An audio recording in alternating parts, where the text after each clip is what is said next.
Hello student, मेरे काफ़ी student लगातार मुझे मैसेज कर रहे हैं, बार बार कह रहे हैं कि सर आपके लिए रीट के वीडियो अपलोड कर दीजिए। तो मैं आज से आपके लिए रीट के वीडियोज अपलोड कर रहा हूँ। रीट का जो सिलेबस है वो विद इन 4 to 5 डेज में आपके लिए कवर करा के कंप्लीट कर दूंगा, जिसमें मैं आपको क्वेश्चंस के बारे में भी बताऊँगा। अब आप पूछोगे सर आपने इतना लेट वीडियो क्यों बना रहे हो? उसका रीज़न ये है बेटा कि अगर मैं पहले बना देता तो आप अब तक उसको भूल चुके होते। रिसेंट का आपके दिमाग में रहेगा और इसका आपको रीट में प्रॉपर फ़ायदा होगा। तो मैं आपको जो टॉपिक बताऊंगा सबसे पहले वो आएगा बल व उसके प्रकार। यानी सबसे पहले हम बल व उसके प्रकार को डिस्कस करेंगे आपके सिलेबस में। अब इसमें मैं सबसे पहले बात करूंगा बल की। बल क्या है? तो बेटा आप सब लोग जानते हैं कि बल एक भौतिक राशि है। और बल करती क्या है? जैसे आपको क्या करना है, किसी पिंड के आकार को बढ़ाना है या किसी पिंड के आकार को कम करना है, तो भाई खींचना पड़ेगा या दबाना पड़ेगा, यानी उसके लिए क्या करना पड़ेगा? बल लगाना पड़ेगा। किसी के आकृति को बदल देना है, टेढ़ा मेढ़ा कुछ कर देना है, तो क्या करना पड़ेगा? बल लगाना पड़ेगा। कोई स्थिर है, गतिशील बनाने के लिए धक्का देना पड़ेगा, और कोई आ रहा है तो रोकना पड़ेगा, यानी अवस्था परिवर्तन के लिए भी क्या करना पड़ेगा? बल लगाना पड़ेगा। तो बल वह भौतिक राशि है जो किसी भी वस्तु की आकृति, आकार या अवस्था में परिवर्तन के लिए आवश्यक होती है। ठीक है बेटा, यानी वह भौतिक राशि जो किसी वस्तु की आकृति, आकार या अवस्था में परिवर्तन के लिए आवश्यक होती है, उसको हम लोग क्या कहते हैं? बल कहते हैं। एक चीज़ याद रखें बेटा, बल एक सदिश राशि होती है और इसका जो मात्रक है वो होता है न्यूटन। न्यूटन को एम से लिखते हैं, या आप कह सकते हैं इसका मात्रक होता है किलोग्राम मीटर प्रति सेकंड स्क्वायर। तो हम कहते हैं बेटा बल वह भौतिक राशि है जो किसी पिंड की आकृति, आकार या अवस्था में परिवर्तन के लिए आवश्यक होती है, एक सदिश राशि होती है, इसका मात्रक होता है न्यूटन या किलोग्राम मीटर प्रति सेकंड स्क्वायर। याद रहेगा। अच्छा, जब हम न्यूटन का गति का द्वितीय नियम पढ़ेंगे वहाँ से बल का हम सूत्र पढ़ेंगे F बराबर ma। इसको बेटा बिल्कुल दिमाग में रखना, बल का सूत्र क्या होता है? F बराबर ma। अब आपके जितने भी बल होते हैं, चाहे वो आपका घर्षण बल हो, चाहे आपका विद्युत बल हो, चाहे आपका गुरुत्वाकर्षण बल हो, चाहे आपका चुंबकीय बल हो, सबका मात्रक क्या होता है? न्यूटन ही होता है। लेकिन दो ऐसे होते हैं जिनका मात्रक न्यूटन नहीं होता, क्योंकि वास्तविकता में वो बल ही नहीं होते, और क्योंकि वो बल नहीं होते इसलिए उनका मात्रक न्यूटन नहीं होता। जैसे मैं आपसे बात करूँगा विद्युत वाहक बल, हालांकि नाम में बल आ रहा है लेकिन ये बल नहीं है, ये एक प्रकार का विभवांतर है और इसका मात्रक होता है वोल्ट। एक आता है बेटा चुंबकत्व वाहक बल और इसका मात्रक होता है एम्पियर। याद रखना, ये मैंने आपको अलग से हाईलाइट इसलिए कर दिए हैं, बाई चांस आपके पास कोई क्वेश्चन आ जाए निम्न में से किसका मात्रक न्यूटन है। ऑप्शन होगा घर्षण बल, विद्युत वाहक बल, चुंबकत्व वाहक बल, उपरोक्त सभी। आप तो देखोगे बल बल बल बल बल और आप उपरोक्त सभी को ठोकाएंगे, ऐसा नहीं है। यहाँ पर क्या होगा बेटा कि भाई विद्युत वाहक बल का मात्रक बल न्यूटन नहीं होता, वोल्ट होता है। चुंबकत्व वाहक बल का मात्रक न्यूटन नहीं होता, एम्पियर होता है। हाँ, घर्षण बल का मात्रक जरूर क्या आएगा? न्यूटन आएगा। तो उस कंडीशन में जो हमारा करेक्ट ऑप्शन होगा वो क्या होगा? घर्षण बल होगा। तो बेटा याद रखें, बल के बारे में थोड़ा सा मैंने आपको बताया है, बाकी बल की पूरी व्याख्या मैं आपको अभी न्यूटन की गति के नियम बताऊंगा, उनमें बल की पूरी व्याख्या की जाएगी। फिलहाल हमने ये बल के बारे में जान लिया। अच्छा बेटा, बल के साथ एक शब्द और कई बार इंक्लूड होकर आता है, वो आता है भार, यानी वस्तु का भार। इन सब चीज़ों को आप अच्छी तरह से पढ़ लेना, समझ लेना, क्योंकि ये आपके लिए बहुत ही इंपॉर्टेंट होने वाली है। दूसरा आएगा वस्तु का भार। हम कहते हैं बेटा किसी भी पिंड पर या किसी वस्तु पर लगने वाला पृथ्वी का जो गुरुत्वाकर्षण बल होता है वही उसका क्या कहलाता है? भार कहलाता। क्या बोलेंगे?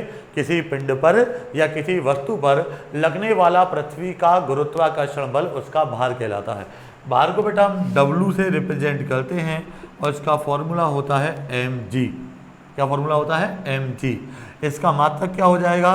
वही बेटा इसका मात्रक न्यूटन हो जाएगा, क्योंकि भार क्या है? गुरुत्वाकर्षण बल है, और आप सब लोग जानते हैं गुरुत्वाकर्षण बल का मात्रक क्या होता है? न्यूटन होता है। यानी किसी बल का मात्रक न्यूटन होता है तो भार का मात्रक भी क्या हो जाएगा? न्यूटन। या दूसरा आप क्या कह सकते हैं? किलोग्राम मीटर प्रति सेकंड स्क्वायर। यहाँ जो W है, W तो है बेटा वस्तु का भार, जो m है वो है वस्तु का द्रव्यमान, और जो g है वो है बेटा गुरुत्वीय त्वरण, और इसका मान हो जाता है 9.8 मीटर प्रति सेकंड स्क्वायर। लेकिन यूजुअली आप न्यूमेरिकल में इसका मान जो पुटअप करते हैं वो हो जाता है 10 मीटर प्रति सेकंड स्क्वायर। तो बेटा वस्तु का भार W बराबर क्या हो गया आपका? mg हो गया। अब आप इसका मात्रक मैंने आपको बताया न्यूटन, या दूसरा मात्रक आप क्या कह सकते हैं? किलोग्राम मीटर प्रति सेकंड स्क्वायर। m क्या है? वस्तु का द्रव्यमान है, और g क्या है? गुरुत्वीय त्वरण है, और इसका मान कितना होता है? 9.8 मीटर प्रति सेकंड स्क्वायर, या लगभग आप कितना कह सकते हैं? 10 मीटर प्रति सेकंड स्क्वायर। ओके बेटा, अब जरा हम आते हैं बल के प्रकार पर, जो इम्पोर्टेंट क्वेश्चन हमारा हो जाता है। गति के नियमों के बारे में हम बाद में पढ़ लेंगे।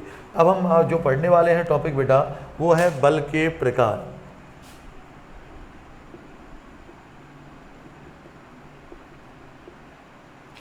मैं बल के प्रकार की बात करूं तो एक तो हो जाता है संपर्क बल।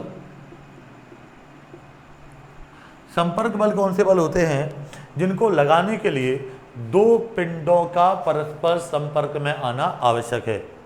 जैसे कि अगर सपोज करो मैं किसी वस्तु को एक स्थान से उठा के दूसरे स्थान पर रखता हूँ, तो जब तक मैं उसको उठाऊंगा नहीं तब तक, यानी मैं उसको संपर्क में नहीं लाऊंगा तब तक वो बल नहीं लगेगा। तो यानी अगर मैं आपसे बात करूं संपर्क बल की, तो जो मेरा पेशीय बल है वो पेशीय बल कौन सा हो जाएगा? संपर्क बल।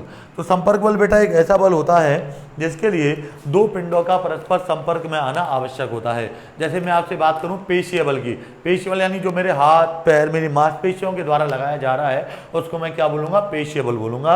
ये एक संपर्क बल है। ये तभी लग सकता है जब मैं किसी वस्तु को टच करूँगा। ऐसे ही तो होगा भाई, मुझे इस मार्कर पे पेशीय बल लगाना है, तो पेशीय बल लगाने के लिए मैं इसको ऐसे बल लगा के उठा दूंगा, तो मैं तभी तो लगा सकता हूँ इसको संपर्क में लेकर आऊँ। अब मैं ऐसे सोचूं मार्कर उड़ उड़, तो ऐसे थोड़ा ना उड़ जाएगा, तो उस कंडीशन में तो बल नहीं लगेगा। तो पेशीय बल के लिए क्या हो सकता है? संपर्क में आना आवश्यक होता है। तो संपर्क बल कौन सा हो जाएगा? पेशीय बल। दूसरा मैं आपको बताऊं, घर्षण बल को भी आप संपर्क बल कह सकते हैं। यानी घर्षण क्या होता है? जब दो वस्तु एक दूसरे के संपर्क में आती हैं और एक सतह दूसरी सतह के सापेक्ष या एक वस्तु दूसरी वस्तु के सापेक्ष गति करने का प्रयास करती है, तो उस समय कौन सा बल लगता है? घर्षण बल लगता है। यानी ये दोनों कौन से हैं? संपर्क बल हैं। अब मैं असंपर्क बलों की बात कर लेता हूँ, यानी जिनके लिए संपर्क होना आवश्यक नहीं होता। जैसे मैं आपसे बात करूँगा गुरुत्वाकर्षण बल। आप सब लोगों को पता है कि पृथ्वी और सूर्य के मध्य तथा पृथ्वी और चंद्रमा के मध्य गुरुत्वाकर्षण बल लगता है। लेकिन आप जानते हैं पृथ्वी और चंद्रमा एक दूसरे के संपर्क में नहीं है, पृथ्वी और सूर्य भी एक दूसरे के संपर्क में नहीं है। दूसरा एक और मैं आपसे कह देता हूं, जैसे विद्युत बल। आप जानते हैं परमाणु का जो केंद्र होता है वो नाभिक कहलाता है। नाभिक के चारों इलेक्ट्रॉन स्थायी वृत्ताकार कक्षाओं में चक्कर लगाते हैं। तो आपने देखा है कि इलेक्ट्रॉन और नाभिक का मतलब प्रोटॉन, नाभिक का प्रोटॉन ही तो आकर्षित करेंगे, धनात्मक आवेश उन पर होता है, वो एक दूसरे के संपर्क में नहीं होते, लेकिन फिर भी उनके मध्य कौन से बल लगते हैं? आकर्षण बल लगते हैं। एक और मैं आपको बता देता हूं,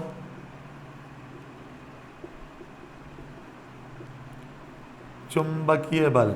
जैसे चुंबक को यहाँ रख दिया जाए और लोहे की छोटी छोटी वस्तुओं को यहाँ रखा जाए, तो चुंबक लोहे की छोटी छोटी वस्तुओं को अपनी तरफ आकर्षित करेगी, तो तब तक तो संपर्क में तो नहीं आई है, लेकिन फिर भी आकर्षण बल लग रहा है, तो यानी ये भी संपर्क बल नहीं होता।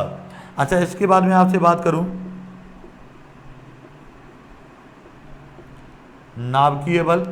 नाभिक के कणों के मध्य यानी नाभिकीय कणों के मध्य जो आकर्षण बल लगता है, यानी प्रोटॉन प्रोटॉन या प्रोटॉन न्यूट्रॉन के मध्य, जबकि वो नाभिक के अंदर होते हैं, न्यूट्रॉन न्यूट्रॉन के मध्य जो आकर्षण बल लगता है उसको हम बेटा नाभिकीय बल कहते हैं। ये भी संपर्क बल नहीं होता। तो संपर्क बल के तौर पर अपने को दो बल पढ़ने हैं, एक तो पेशीय बल पढ़ना है बेटा और एक घर्षण बल पढ़ना है। इसके अलावा जो संपर्क बल नहीं होते उनमें हम गुरुत्वाकर्षण बल पढ़ेंगे, उनमें हम विद्युत बल पढ़ेंगे, उनमें हम चुंबकीय बल पढ़ेंगे, उनमें हम नाभिकीय बल पढ़ेंगे। यानी इन बलों के लगने के लिए दो वस्तुओं का परस्पर संपर्क में आना आवश्यक नहीं है। सबसे पहले मैं आपको पेशीय बल के बारे में बताना चाहूं तो मैंने आपसे कह दिया, आपकी शारीरिक मांसपेशियों के द्वारा यानी हाथ पैर और बॉडी के जो पार्ट्स होते हैं उनकी वजह से या उनके कारण आप जो बल लगाते हैं उसको हम लोग क्या कहते हैं, पेशीय बल भी कहते हैं। यानी आपकी शारीरिक मांसपेशियों के द्वारा, शारीरिक अंगों के द्वारा जो बल लगाया जाता है उसको हम लोग क्या कहते हैं, पेशीय बल कहते हैं। ये तो बहुत सिंपल सा हो गया, इसके बारे में कोई बहुत ज़्यादा डिटेल में अपने को सोचने की आवश्यकता नहीं। हम जो बल स्टार्ट करेंगे, हम स्टार्ट करेंगे गुरुत्वाकर्षण बल से, और मैं प्रयास करूंगा आज की क्लास में मैं आपके गुरुत्वाकर्षण बल टॉपिक को कंप्लीट करा दूँ और हो सके तो इसके साथ साथ विद्युत बल को भी करा।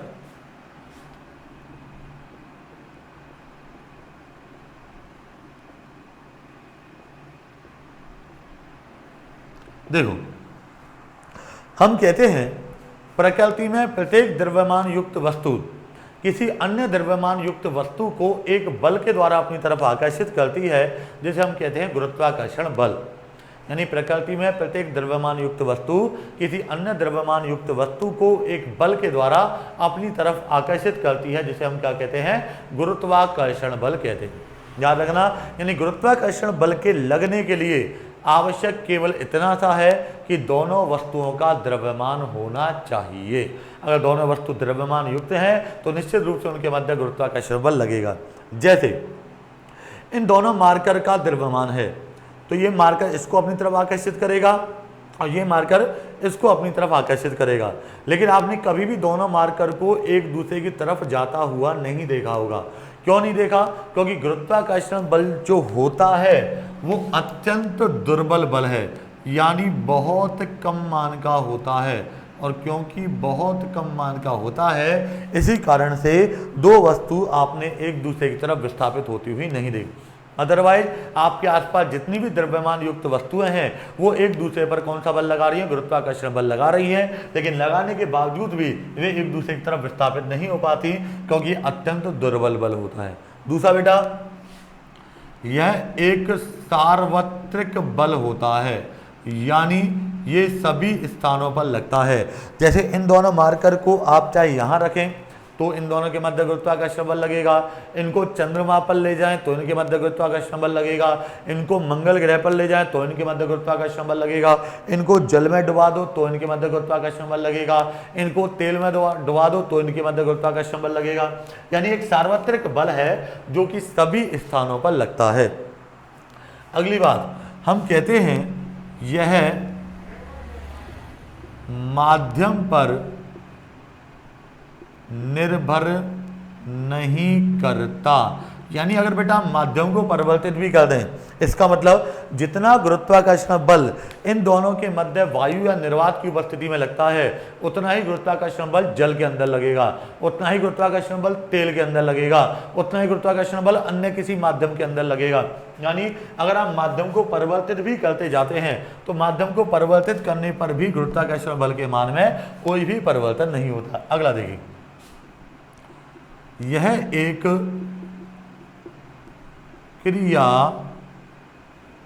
प्रतिक्रिया बल है। यानी अगर मैं आपसे कहूं कि मेरे पास दो वस्तु हैं, एक वस्तु A है दूसरी वस्तु B है, अब चाहे A और B का द्रव्यमान कितना भी अलग अलग हो, जैसे मैं कह रहा हूं A का द्रव्यमान 1000 किलो है और B का द्रव्यमान केवल 1 किलो है। समझना बेटा आराम से, A और B दो वस्तु हैं, दोनों के द्रव्यमान में बहुत अधिक अंतर मैंने बताया है। A का द्रव्यमान मैंने आपसे कहा है कि 1000 किलो है, जबकि B का द्रव्यमान मैं कह रहा हूं केवल 1 किलो है। अब अगर मैं बात करूं, मैं कहूंगा कि A B पर गुरुत्वाकर्षण बल लगाएगा और B A पर गुरुत्वाकर्षण बल लगाएगा, और जितना गुरुत्वाकर्षण बल A B पर लगाएगा उतना ही गुरुत्वाकर्षण बल B A पर लगाएगा। ओके बेटा, जितना गुरुत्वाकर्षण बल ए के द्वारा बी पर लगाया जाता है उतना ही गुरुत्वाकर्षण बल बी के द्वारा ए पर लगाया जाता है। यानी ए और बी दोनों एक दूसरे पर समान गुरुत्वाकर्षण बल लगाते हैं। तो ये दोनों बल मान में तो समान हो गए और दिशा में विपरीत हो गए, तो इन बलों को हम क्या बोलेंगे? क्रिया प्रतिक्रिया बल। तो जैसे मैं आपसे कहूं कि भाई मेरे और पृथ्वी के मध्य गुरुत्वाकर्षण बल लग रहा है, हालांकि पृथ्वी का द्रव्यमान मेरे द्रव्यमान से बहुत अधिक है, लेकिन फिर भी मैं कहूंगा कि जितना पृथ्वी गुरुत्वाकर्षण बल मेरे ऊपर लगाती है उतना ही गुरुत्वाकर्षण बल मैं भी पृथ्वी के ऊपर लगाता हूं। ठीक है, क्योंकि ये क्रिया प्रतिक्रिया बल है। जितना बल एक वस्तु के द्वारा दूसरी वस्तु पर लगाया जाता है उतना ही बल दूसरी वस्तु के द्वारा पहली वस्तु पर भी लगाया जाता है। अगला देखिए, इसकी जो परास है, परास बहुत अधिक होती है और बेसिकली हम कह देते हैं कि अनंत होती है।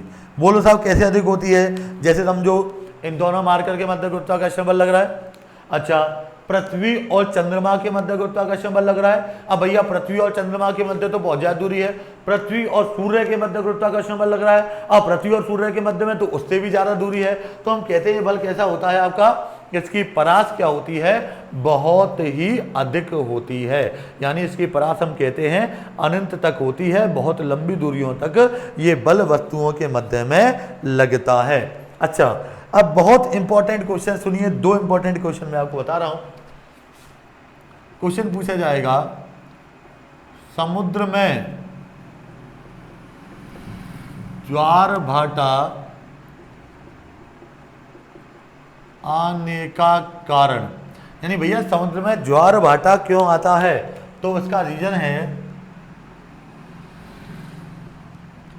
चंद्रमा का पृथ्वी पर गुरुत्वाकर्षण बल। ठीक है भैया, याद रखें, समुद्र में ज्वार भाटा आने का कारण क्या है? चंद्रमा का पृथ्वी पर गुरुत्वाकर्षण बल। चंद्रमा पृथ्वी पर जो गुरुत्वाकर्षण बल लगाता है उसी कारण से समुद्र में ज्वार भाटा आता है। अभी मैं आपको केवल थ्योरेटिकल वे से बता रहा हूं, फिर न्यूटन का सार्वत्रिक गुरुत्वाकर्षण का नियम हम पढ़ेंगे। लेकिन फिलहाल ये देखें, क्वेश्चन पूछा जाता है समुद्र में ज्वार भाटा किस कारण आता है? आप बोलेंगे क्योंकि चंद्रमा पृथ्वी पर गुरुत्वाकर्षण बल लगाती है। अगला क्वेश्चन, चंद्रमा पृथ्वी के चारों ओर चक्कर क्यों लगाता है? हम बोलेंगे पृथ्वी के गुरुत्वाकर्षण बल के कारण। यानी पृथ्वी का जो गुरुत्वाकर्षण बल है ना, वही चंद्रमा को अभिकेंद्रीय बल देता है, जिस कारण चंद्रमा पृथ्वी के चारों ओर घूमता जाता है, घूमता जाता है, घूमता जाता है। हाँ, तो पूछा जाए पृथ्वी सूर्य के चारों ओर चक्कर क्यों लगा पाती है?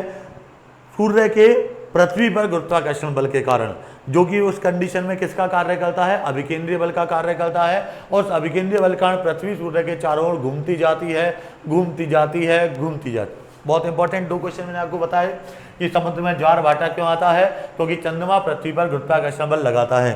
फिर क्वेश्चन है, चंद्रमा पृथ्वी के चारों ओर चक्कर क्यों लगाता है? क्योंकि पृथ्वी चंद्रमा पर गुरुत्वाकर्षण बल लगाती है, उसी कारण चंद्रमा पृथ्वी के चारों ओर चक्कर लगाता है। और ज़्यादा एक्सप्लेन करना चाहें तो आप कह सकते हैं, इस कंडीशन में जो पृथ्वी का गुरुत्वाकर्षण बल है वो चंद्रमा को पृथ्वी के चारों ओर चक्कर लगाने के लिए अभिकेंद्रीय बल प्रदान करता है। दूसरा आप ये भी कह सकते हैं, पृथ्वी सूर्य के चारों ओर चक्कर लगाती है, क्यों? सूर्य के पृथ्वी पर गुरुत्वाकर्षण बल के कारण।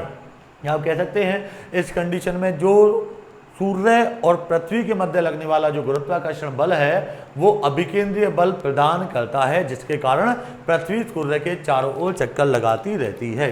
तो बेटा ये कुछ पॉइंट हैं गुरुत्वाकर्षण बल से रिलेटेड जो कि मैंने आपको यहाँ बता दिए हैं। अब हम बात करेंगे कि दो पिंडों के मध्य लगने वाला गुरुत्वाकर्षण बल का मान हम कैसे निकाल पाते हैं।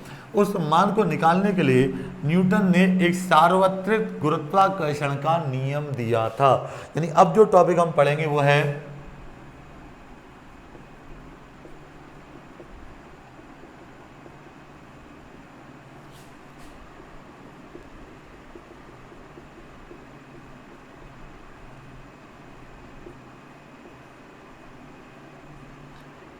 न्यूटन का सार्वत्रिक गुरुत्वाकर्षण का नियम।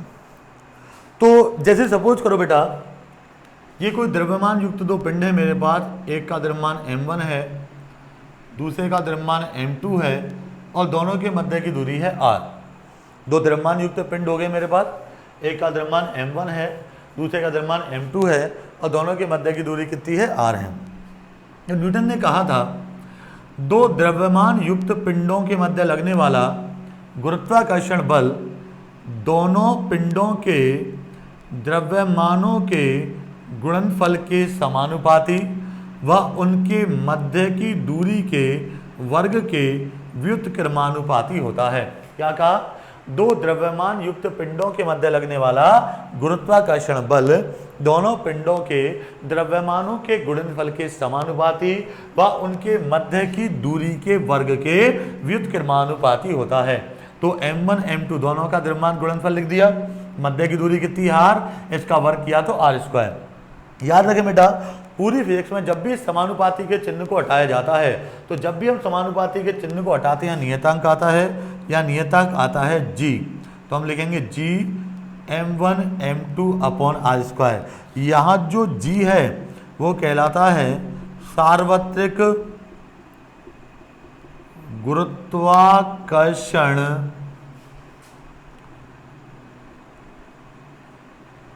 बल नियतांक। इसका मान हो जाता है 6.67 या 6.672 भी कह सकते हैं, गुणा 10 की घात -11। अब बेटा एक चीज़ आप याद रखें कि फिजिक्स में कोई भी मान होता है वो बिना मात्रक के संपूर्ण नहीं होता, क्योंकि आप जैसे ही मात्रक को परिवर्तित करेंगे वो मान परिवर्तित हो जाएगा।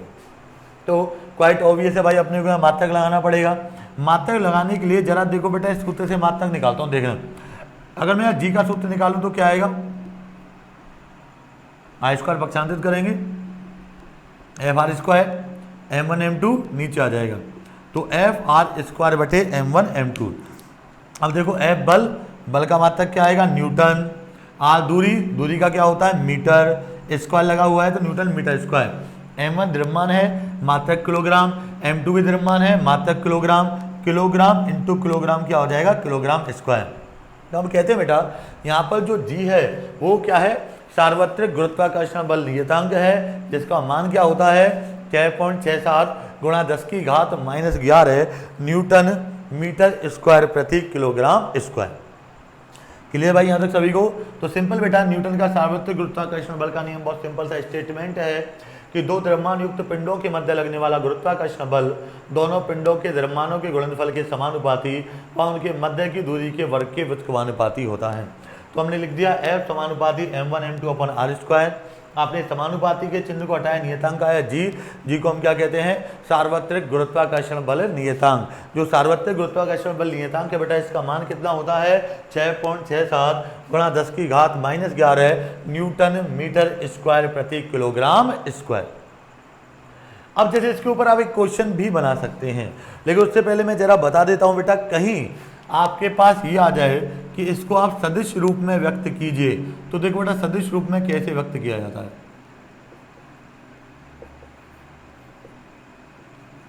F सदिश बराबर -g m1 m2 बटे r² डॉट r के। तो F वेक्टर बराबर क्या आएगा, -g m1 m2 बटे r² डॉट r के। अब बेटा आप बोलोगे सर ये माइनस का चिन्ह क्यों आया? माइनस का चिन्ह इसलिए आया क्योंकि गुरुत्वाकर्षण बल की सदैव प्रकृति सदैव किसकी होती है, आकर्षण की होती है। तो बेटा यहाँ पर हमने किसका चिन्ह लगा दिया, यहाँ पर माइनस का चिन्ह लगा दिया है। तो सदिश रूप में इसको क्या लिखेंगे, -g m1 m2 बटे r² dot r cap. Option के टाइम पे विशेष ध्यान रखना, अगर कहीं दो ऑप्शन आ जाए, एक तो आ जाए जी m1 m2 upon r² dot r cap और एक आ जाए -g m1 m2 upon r² dot r cap, तो आपको माइनस वाले ऑप्शन को ही सेलेक्ट करना है, क्योंकि आपके लिए तो ऑप्शन बहुत ज़्यादा इंपॉर्टेंट हो जाता है। तो टिक लगाने से पहले ऑप्शन को प्रॉपर वे में जरूर आप लोग देख लें।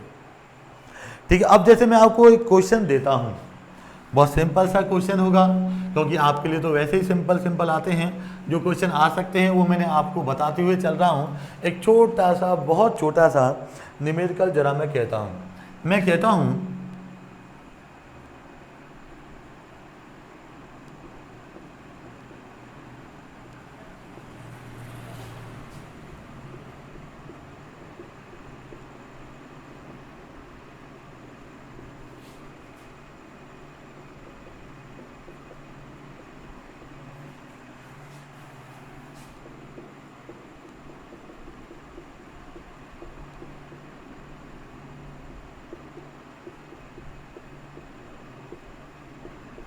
दो द्रव्यमान युक्त पिंडों के मध्य लगने वाला गुरुत्वाकर्षण बल 100 न्यूटन है।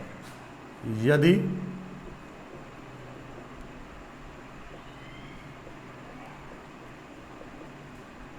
प्रत्येक पिंड के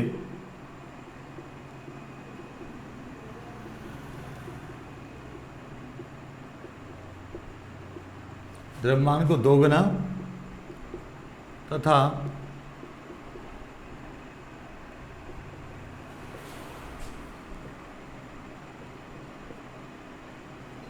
उनके मध्य की दूरी को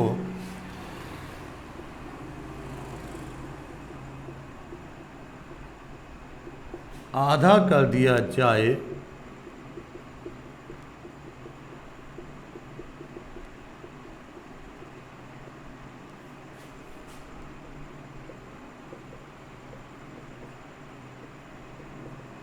देखिए, दो द्रव्यमान युक्त पिंडों के मध्य लगने वाला गुरुत्वाकर्षण बल 100 न्यूटन है। यदि प्रत्येक पिंड के द्रव्यमान को दोगुना और उनके मध्य की दूरी को आधा कर दिया जाए, तब आपको गुरुत्वाकर्षण बल बताना है कि गुरुत्वाकर्षण बल का मान क्या होगा। अब देखिए, इंफॉर्मेशन जो दे रखी है, सबसे पहले मैं उसका यूज करता हूँ। देखो, मेरे को दिया है एफ का फॉर्मूला हमने पढ़ा था Gm1m2/r², और ये कितना दे दिया, 100 न्यूटन दे दिया। ये तो इन्फॉर्मेशन दी है कि जो दोनों पिंडों के द्रव्यमानों को दोगुना और दूरी को आधा करने से पहले जो बल था वो 100 न्यूटन था। तो मैंने लिख दिया F बराबर Gm1m2/r² बराबर 100 न्यूटन। अब मेरे से कहा गया है कि जो m1 डैश है, यानी प्रत्येक के द्रव्यमान को दोगुना कर रहे हैं, 2m1 हो जाएगा। जो m2 डैश है वो 2m2 हो जाएगा, और जो r डैश है वो कितना हो जाएगा, r/2 हो जाएगा। सिंपल था बेटा। आपका जो m1 डैश है वो 2m1 हो गया, m2 डैश है वो 2m2 हो गया, और जो r डैश है वो r/2 हो गया। तो मैं अगर निकालूं f डैश, तो फॉर्मूला आएगा Gm1 dash Gm2 dash upon r dash square. भाई ये तो होगा, क्योंकि मैंने तीनों पैरामीटर्स को यहाँ पर क्या कर दिया है, चेंज कर दिया है। तो आएगा Gm1 dash m2 dash upon r dash square. अब देखो यहाँ साइड में लिख रहा हूँ कंपेयर करने के लिए, बहुत आराम से कंपेयर करना। देखो भैया, F बराबर Gm1 डैश के क्या लिखूंगा, 2m1, m2 डैश के क्या लिखूंगा भैया, 2m2 upon r dash square, r dash के क्या लिखूंगा, r/2 का स्क्वायर। भाई Gm1 m2 upon r square है बेटा।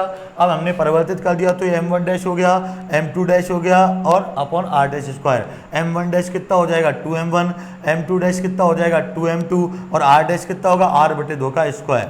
अब देखो भैया जरा अच्छी तरह से, 2 गुणा 2 कितना हो जाएगा, 4, तो 4 Gm1 m2 अपॉन ये क्या हो जाएगा, r²/4, ये 4 ऊपर आएगा, 4 × 4 यानी 4 × 4 कितना हो जाएगा, 16 हो जाएगा।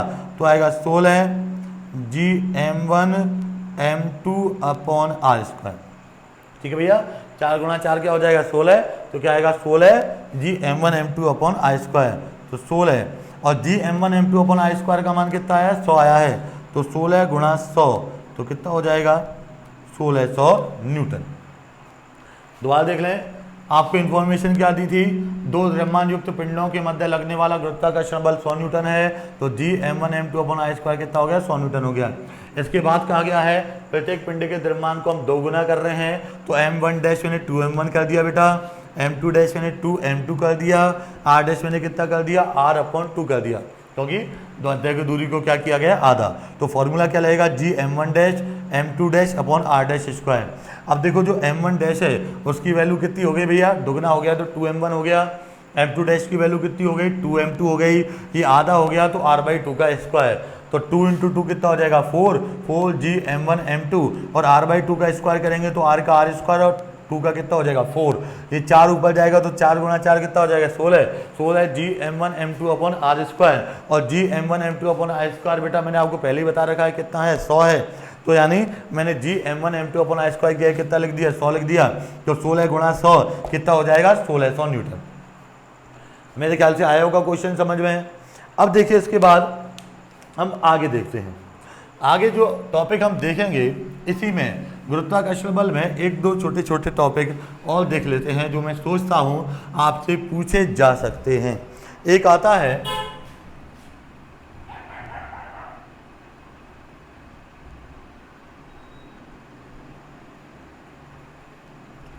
गुरुत्वीय त्वरण। गुरुत्वीय त्वरण क्या होता है? यदि कोई भी वस्तु, कोई भी पिंड पृथ्वी के गुरुत्वीय क्षेत्र में मुक्त रूप से गति करता है, यानी ऐसे आपने ऊपर से छोड़ दिया तो अब तो आपको बल लेकर नहीं लगा रहे, वो केवल पृथ्वी के गुरुत्वाकर्षण बल के प्रभाव में नीचे की तरफ जाएगा, नीचे की तरफ बल लग रहा है, नीचे खींचा जा रहा है, उसे खींचा जा रहा है तो उसका वेग लगातार बढ़ता जाएगा, यानी वो त्वरित गति करेगा। तो हम कहते हैं यदि कोई भी पिंड, कोई भी वस्तु पृथ्वी के गुरुत्वीय क्षेत्र में मुक्त रूप से गति करती है तो उसका जो त्वरण होता है उस त्वरण को हम लोग क्या नाम देते हैं? गुरुत्वीय त्वरण। यदि कोई भी पिंड पृथ्वी गुरुत्वीय क्षेत्र में या पृथ्वी के गुरुत्वाकर्षण बल के प्रभाव में मुक्त रूप से गति करता है तो उसका जो त्वरण होता है उसे हम क्या कहते हैं? गुरुत्वीय त्वरण कहते हैं बेटा। ऐसे हम लोग किससे प्रदर्शित करते हैं? जी से प्रदर्शित करते हैं और इसका मान होता है 9.8 मीटर प्रति सेकंड स्क्वायर या लगभग 10 मीटर प्रति सेकंड स्क्वायर। ठीक है, वैसे तो 9.8 मीटर प्रति सेकंड स्क्वायर होता है, लेकिन जब आप न्यूमेरिकल कोई भी सॉल्व करेंगे तो इसकी वैल्यू हम लोग कितनी रख लेते हैं? लगभग 10 मीटर प्रति सेकंड स्क्वायर हम लोग रख लेते हैं। तो गुरुत्वीय त्वरण बेटा सिंपल सा है, जब भी कोई भी पिंड पृथ्वी के गुरुत्वीय क्षेत्र में मुक्त रूप से गति करता है तो उसका जो त्वरण होता है उसको हम लोग क्या नाम देते हैं? गुरुत्वीय त्वरण। अच्छा बेटा, इसका जो फॉर्मूला होता है वो होता है G(m)(e)/r(e) स्क्वायर। जी सार्वत्रिक गुरुत्वाकर्षण बल नियतांक, जो m(e) होता है वो है बेटा पृथ्वी का द्रव्यमान, और बेटा पृथ्वी का द्रव्यमान होता है 6 × 10⁻24 किलोग्राम। RE होता है बेटा पृथ्वी की त्रिज्या। ठीक है, अच्छा पृथ्वी की त्रिज्या क्या होती है भैया?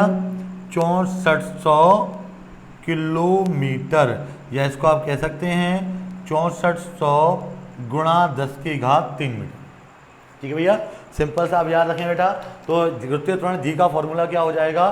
G(m)(e)/r(e) square. जी क्या है? सार्वत्रिक गुरुत्वाकर्षण बल नियतांक है। m(e) है पृथ्वी का द्रव्यमान, और पृथ्वी का द्रव्यमान कितना होता है?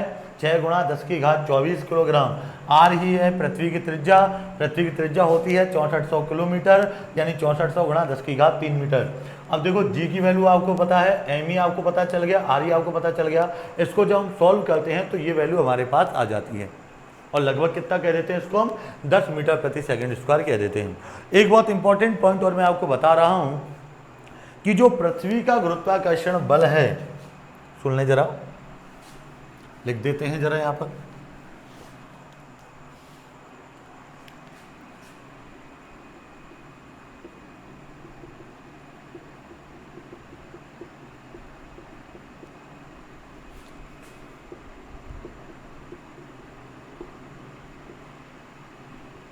पृथ्वी के गुरुत्वाकर्षण बल की दिशा, हम कहते हैं बेटा पृथ्वी के जो गुरुत्वाकर्षण बल की दिशा है वो पृथ्वी के केंद्र की ओर होती है। आपसे पूछा जाए कि भैया पृथ्वी के गुरुत्वाकर्षण बल की दिशा किस तरफ होती है, तो हम लोग बोलेंगे कि जो पृथ्वी का गुरुत्वाकर्षण बल है उसकी जो दिशा है वो पृथ्वी के केंद्र की तरफ होती है। छोटे छोटे क्वेश्चन है, और जीत में जिस तरह के क्वेश्चन आपके पूछे जाते हैं बहुत सिंपल होते हैं बेटा, इस तरह के क्वेश्चन आपसे पूछे जाएंगे। अच्छा, एक और टॉपिक मैं आपको थोड़ा सा बता देता हूँ जो मेरे ख्याल से यहाँ एक और इम्पोर्टेंट हो जाता है, पलायन वेग। पलायन वेग क्या है? जैसे मैं आपसे कहूँ मैंने मार्कर को ऊपर फेंका, लौट के मेरे पास आ गया, और ऊपर फेंका, जोर से फेंका, थोड़ा और ऊपर चला गया, और जोर से फेंकूंगा थोड़ा और ऊपर चला जाएगा, और जोर से फेंकूंगा तो थोड़ा और ऊपर चला जाएगा, लेकिन ये लौटकर बार बार यहीं पर आ जाता है क्योंकि ये पृथ्वी के गुरुत्वीय क्षेत्र को पार नहीं कर पाता। तो निश्चित रूप से कोई ना कोई ऐसा वेग भी होता होगा जिससे अगर मैं किसी वस्तु को प्रक्षेपित करूं तो पृथ्वी के गुरुत्वीय क्षेत्र से बाहर चली जाएगी। तो हम कहते हैं बेटा किसी वस्तु को प्रदान किया गया वह वेग या वह वेग जिससे किसी वस्तु को प्रक्षेपित किए जाने पर वह पृथ्वी के गुरुत्वीय क्षेत्र से बाहर चली जाती है और कभी भी लौट कर नहीं आती, उसे हम लोग क्या कहते हैं? पलायन वेग कहते हैं। याद रखो बेटा, पलायन वेग क्या होता है? किसी पिंड को या किसी वस्तु को प्रदान किया गया वह वेग या किसी वस्तु को वह वेग जिससे किसी वस्तु को प्रक्षेपित किए जाने पर वह पृथ्वी के गुरुत्वीय क्षेत्र से बाहर चली जाती है और पृथ्वी के गुरुत्वीय क्षेत्र में दोबारा लौटकर नहीं आती, उसे हम लोग क्या कहते हैं? पलायन वेग कहते हैं। या इसको पलायन वेग भी कह सकते हैं या पलायन चाल भी कह सकते हैं। तो यानी किसी वस्तु को प्रदान किया गया वह वेग जिससे वो पृथ्वी के गुरुत्वीय क्षेत्र से बाहर चली जाती है, पुनः लौट कर नहीं आती, उसे हम कहते हैं पलायन वेग। और इसका जो मान होता है, रट लेना भैया, इसका मान होता है 11.2 किलोमीटर प्रति सेकंड। यानी अगर किसी पिंड को या किसी वस्तु को इतना वेग प्रदान कर दिया जाए, कितना? 11.2 किलोमीटर प्रति सेकंड, तो पृथ्वी के गुरुत्वीय क्षेत्र से बाहर चली जाएगी और कभी भी लौटकर नहीं आएगी। पलायन वेग के सूत्र की बात करें तो इसका सूत्र होता है √2gme/r। ठीक है भैया, या 2gr। ये सूत्र आपको याद रहने चाहिए बेटा। पलायन वेग का सूत्र क्या होता है? 2gm/r भी कह सकते हैं, लेकिन ई मैंने क्यों लगा दिया? क्योंकि यह द्रव्यमान भी पृथ्वी का है और त्रिज्या भी पृथ्वी की है। उसको एक्सप्लेन करने के लिए ही मैंने यहाँ पर क्या लगा दिया है? ई लगा दिया है, क्योंकि पृथ्वी को अर्थ कहते हैं ना भैया, इसलिए लगा दिए। तो पलायन वेग क्या है? वह वेग जिससे किसी वस्तु को प्रक्षेपित किए जाने पर वो पृथ्वी के गुरुत्वीय क्षेत्र से बाहर चली जाती है, पुनः लौटकर नहीं आती, उसे हम कहते हैं पलायन वेग। इसको VE से प्रदर्शित किया जाता है, क्योंकि इंग्लिश में इसको एस्केप वेलोसिटी कहा जाता है। एस्केप वेलोसिटी कहे जाने के कारण VE से प्रदर्शित किया गया है। उसका मान कितना होता है? 11.2 किलोमीटर प्रति सेकंड। और बेटा इसका सूत्र क्या हो जाता है? √2gm/r, या आप कह सकते हैं √2gr। तो बेटा आज हमने थोड़ा बल के बारे में पढ़ा। मैंने आपको बताया दो प्रकार के बल, एक तो संपर्क बल होते हैं और एक असंपर्क बल होते हैं। संपर्क बल में मैंने आपको बताया पेशीय बल और घर्षण बल पढ़ेंगे हम, और इनके बारे में मैंने आपको बताया हम क्या पढ़ेंगे? गुरुत्वाकर्षण बल, विद्युत बल, चुंबकीय बल, नाभिकीय बल। तो इसमें से मैंने आज आपको गुरुत्वाकर्षण बल वाला पोर्शन करा दिया। मेरे ख्याल से इतने में से ही आपका आ जाएगा। और जो लास्ट क्लास में आपको कराऊंगा उसमें मैं आपको कुछ क्वेश्चन ही बताऊंगा, उनमें कुछ और एक्स्ट्रा क्वेश्चन मैं आपको बता दूं। अब नेक्स्ट क्लास में मैं आपको विद्युत बल के बारे में और विद्युत बल के साथ साथ मैं आपको चुंबकीय बल और नाभिकीय बल भी एक्सप्लेन कर दूंगा, क्योंकि जैसा गुरुत्वाकर्षण बल है लगभग वैसा ही विद्युत बल हमको पढ़ना है, तो उसमें हमको समय नहीं लगेगा। अगली क्लास जो मेरी होगी उसमें मैं आपको विद्युत बल, चुंबकीय बल और नाभिकीय बल के बारे में बताऊँ। अगर इस क्लास में बेटा अगर आपको कोई भी डाउट है तो आप मुझे कमेंट बॉक्स में कमेंट करके बता देना, उस डाउट को मैं आपका क्लियर कर दूँगा। ओके, तो फिलहाल आज की क्लास हम यहीं स्टॉप करते हैं। बाय।